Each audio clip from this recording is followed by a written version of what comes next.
quand nous évitons ces choses difficiles et pénibles, nous choisissons souvent des raccourcis. Et cela engendre 4 conséquences.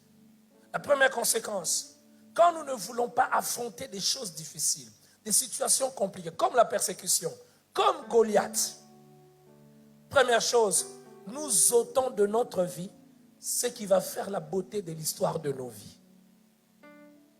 La beauté de l'histoire de nos vies, ce n'est pas parce que tout a été facile. La beauté de l'histoire de nos vies, c'est parce que ça a été difficile. Mais le Seigneur nous a soutenus. Le Seigneur a été avec nous.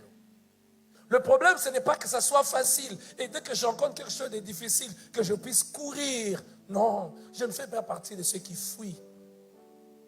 Je ne fais pas partie de ceux qui reculent. Mais je fais partie de ceux à qui il a dit, je serai avec vous. Je ne vous abandonnerai pas. Et parce qu'il est avec moi, je suis plus que vainqueur.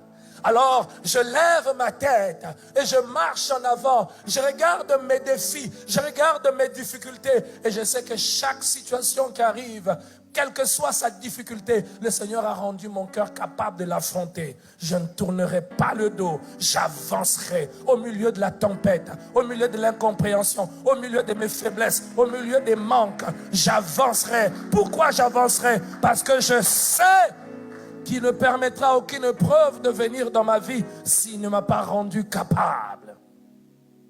Deuxième réalité qui arrive, quand nous voulons échapper aux situations difficiles, quand nous voulons que Dieu puisse ôter toutes nos difficultés, nous tombons dans un monde des rêves. Que les gens viennent à l'église, ils rêvent. Ils attendent que tout soit blanc. Ils attendent que tout arrive directement. Il leur a dit, allez, faites de toutes les nations des disciples. Et j'aime la sincérité de Jésus.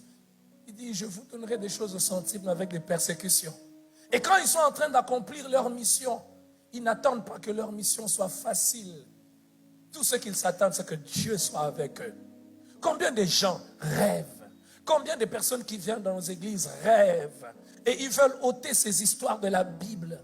Persécution, souffrance, difficulté. Ils ne veulent pas que ça existe. Pourtant, ça existe.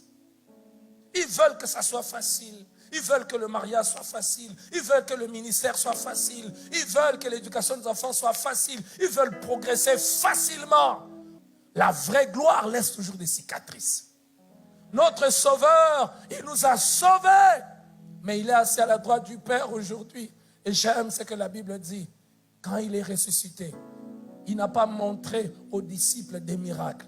Il leur a montré ses mains. Même ressuscité, il a gardé les traces de la croix. Il n'y a pas de gloire dans la facilité. Il n'y a pas de succès dans la facilité. Nous entendons souvent des chants. Le Seigneur te donnera avec facilité. Quand j'entends certains chants, je me dis, c'est de quel Dieu que l'on parle? Dieu ne retirera pas ses problèmes. Dieu ne retirera pas ses difficultés. C'est des géants qu'il a placés sur ton chemin. Et c'est la stratégie de Dieu. Troisième chose qui arrive, quand nous ôtons, quand nous voulons chaque fois que les difficultés soient ôtées, nous ne savons pas apprécier. Ça, je n'ai pas dit au premier culte. Nous ne saurons pas apprécier ce que le Seigneur est en train de faire dans nos vies. Il y a des choses que certaines personnes ne savent pas apprécier. Je vais vous donner un exemple. Vous connaissez des gens qui n'ont pas fait d'efforts pour naître dans certaines familles. Il naît dans une famille où il trouve que papa a déjà tout. Il s'est battu. Voyager pour lui, ce n'est pas un problème. Monter dans un avion, ce n'est pas un problème. Certains même naissent à 10 ans, 11 ans. Je suivais l'histoire d'un prince, il a déjà un avion. Il prend ces choses comme un acquis. Parce qu'il a trouvé ça. Mais regardez ces personnes qui se sont battues, qui ont quitté le village, qui ont étudié dans beaucoup de peine, dans beaucoup de souffrances. Le jour où il prend l'avion pour la première fois, c'est seulement l'avion. Mais pour lui, c'est autre chose. Le jour où pour la première fois, il peut envoyer son enfant étudier dans une école qui est 20 fois l'école où lui a étudié. Quand il rentre chez lui, il ne dit pas « je suis un vaillant ». Il dit « Dieu a fait grâce ». Il peut se regarder et dire « je sais d'où je viens. Je sais ce que j'avais. je vois ce que je suis maintenant. Ça ne peut être que Dieu. Que des fois, c'est les difficultés par lesquelles on est passé qui peuvent nous faire prendre conscience de ce que Dieu a fait pour nous. C'est pour cela que je prie. Seigneur, ne retire pas les géants de la vie de quelqu'un. Ne retire pas les difficultés de la vie de quelqu'un. Que ça lui fasse prendre conscience de ce que tu vas lui donner après. De telle sorte qu'il ne va pas jouer. Je ne sais pas comment vous avez acquis ce que vous avez acquis, mais il y a beaucoup de choses dans ma vie, dans ma petite vie, je les ai acquises par la prière. C'est pour cela que je ne le considère pas comme des choses garanties, comme des acquis. C'est le résultat de la prière. Les autres peuvent regarder, croire que c'est simplement une stratégie humaine. J'aimerais le redire. Je l'ai dit au premier culte. Peut-être pas en respectant l'étape ou le moment où je l'ai dit. Il y a des personnes, c'est les hommes leur stratégie. Mais il y a d'autres personnes, c'est Dieu leur stratégie. Et Dieu, il y a des hommes, c'est les hommes qui sont leur stratégie. Mais il y a des hommes qui font de Dieu leur stratégie et qui laissent Dieu utiliser les hommes dans sa stratégie. Dans ce sens-là, mon problème, ce n'est pas les hommes. Mon problème, c'est Dieu. Quitte à Dieu d'utiliser qui il veut, comme il veut. Au nom de Jésus, que Dieu n'éloigne pas certains problèmes de ta vie. Que tu les traverses. Quatrième chose qui arrive, quand nous voulons échapper certaines circonstances difficiles, nous voulons que Dieu puisse les ôter. Nous voulons que Dieu puisse enlever certaines situations. Ça produit en nous l'impatience. On devient impatient. Les géants produisent en nous la patience. Les difficultés que nous rencontrons, Dieu les laisse pour produire en nous la patience, pour nous apprendre à attendre Dieu. Pour nous faire comprendre que la vie n'est pas au rythme des hommes, au rythme de nos ambitions, mais au rythme de Dieu.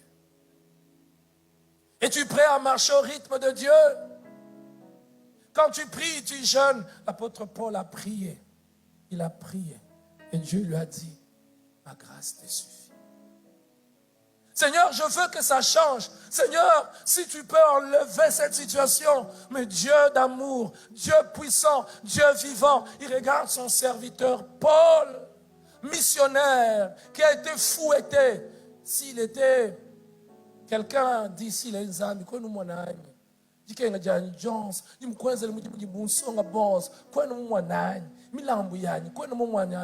n'as pas vu mes offrandes, tu n'as pas vu mes sacrifices. Mais Dieu lui dit, ma grâce te suffit.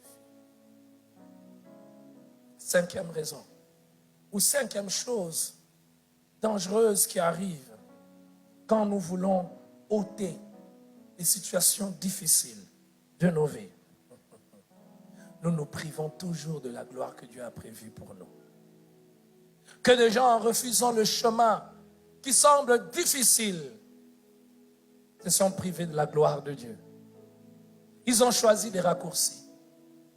Que des fois, quand vous entendez certaines actions de grâce dans nos églises, Dieu a fait. Dieu regarde et dit, même à Waben, ce n'est pas moi. Il s'est créé lui-même. Vous entendez quelqu'un donner une action de grâce. Je bénis le Seigneur.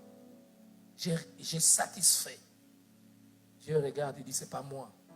C'est sa tricherie qui l'a accordé ça. C'est le tonton qu'il a dans le jury là, qui l'a facilité. Dieu dit, c'est pas moi. Je bénis le Seigneur. J'ai construit une maison. Je bénis le Seigneur. J'ai eu ceci. Dieu regarde et dit, c'est pas moi. Et généralement, c'est parce qu'on ne veut pas suivre la trace des voies de Dieu.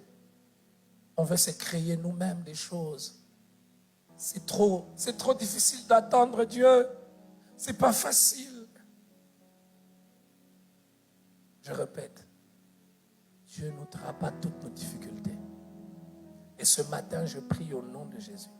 S'il te plaît, Seigneur, n'ôte pas la croix de la vie de quelqu'un. Peut-être qu'il ne comprend pas pourquoi il doit passer par là. Mais ce n'est pas parce qu'il ne comprend pas que ce n'est pas important. Seigneur, toi, tu connais tout. Maintiens ça dans sa vie. 5 raisons pour lesquelles Dieu maintient des choses difficiles. Il y en a qui étaient au premier culte. J'aimerais me rassurer si vous avez suivi. Première raison, c'est laquelle? Hein? Ils sont assis ici, ils vont prêcher.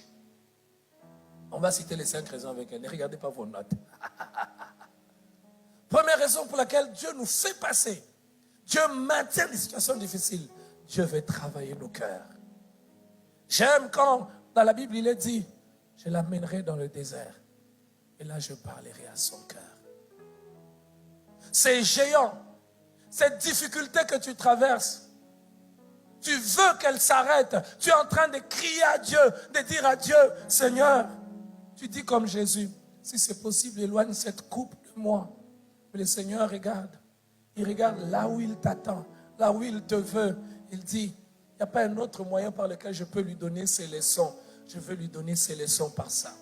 N'y a-t-il pas quelqu'un ce soir, que dis-je, n'y a-t-il pas quelqu'un ce matin qui, quand il se regarde, sait qu'il est devenu aujourd'hui, il peut dire, c'est les souffrances que j'ai connues hier. Y a-t-il quelqu'un comme ça, il peut lever sa main? Y a-t-il quelqu'un qui peut dire, j'ai appris à valoriser 1000 francs, un 10 000 francs, même si aujourd'hui j'en ai 100 000, 200 000 dollars, parce que j'ai connu c'est quoi manquer. Il y a des choses par lesquelles Dieu vous fait passer, parce qu'il veut travailler votre cœur. Et j'ai envie de prier, Seigneur, travaille encore le cœur de quelqu'un.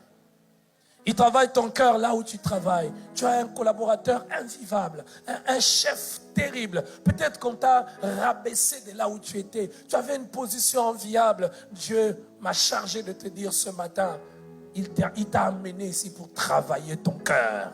De telle sorte que quand tu vas rebondir, tu ne seras pas arrogant. Dieu parle à quelqu'un. Il dit à quelqu'un, je t'ai ramené. Tu as l'impression qu'on t'a fait baisser. Ne t'inquiète pas. C'est un géant. Je ne veux pas changer cette situation maintenant. Je t'ai mis à côté. Je t'ai mis dans le secret pour travailler ton cœur. J'ai envie de crier, Seigneur, travaille encore le cœur de quelqu'un. Et tant que tu estimes que ce n'est pas encore fini, s'il te plaît, Seigneur, finis ton œuvre. Finis ton œuvre. Je répète parce que je le sens dans mon cœur. Dieu parle à quelqu'un ce matin. La souffrance que tu connais, tu as l'impression qu'on t'a mis au garage. Tu as l'impression qu'on t'a mis à l'écart. Tu avais déjà une position enviable. Dieu travaille ton cœur. Il travaille ton cœur. Il y a des qualités qui va sortir. J'aimerais dire à quelqu'un, tu es comme oublié quelque part. Tu as les dons, tu as les atouts, tu as les compétences, mais on te regarde comme si tu n'avais rien. Dieu prépare ton cœur. Parce que le genre d'élévation que le Seigneur veut amener dans ta vie exige le cœur que tu dois avoir maintenant. Seigneur, que mon cœur corresponde à la gloire que tu vas amener dans ma vie. J'ai envie de le répéter pour ceux qui ne comprennent pas. Seigneur, que mon cœur corresponde à la gloire que tu vas amener dans la vie. Parce que ce qui amène souvent la chute, ce n'est pas le manque de talent. Ce n'est pas le manque des appuis. Ce qui amène la chute,